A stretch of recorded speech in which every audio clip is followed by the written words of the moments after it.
सोने की कटोरिया में दूध भात गोदिया कन्हैया पूत हो।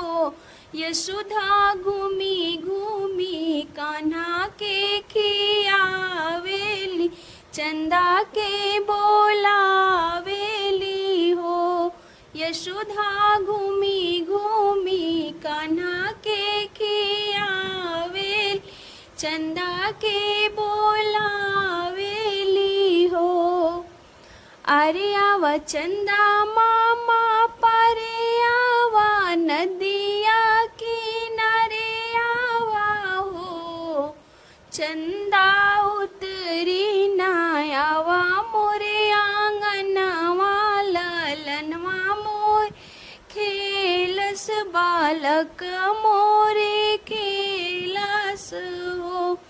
चंदा उतरी ना आवा मोरे आंगनवा बालक मोरे खेलस लालन मोरे खेलस हो।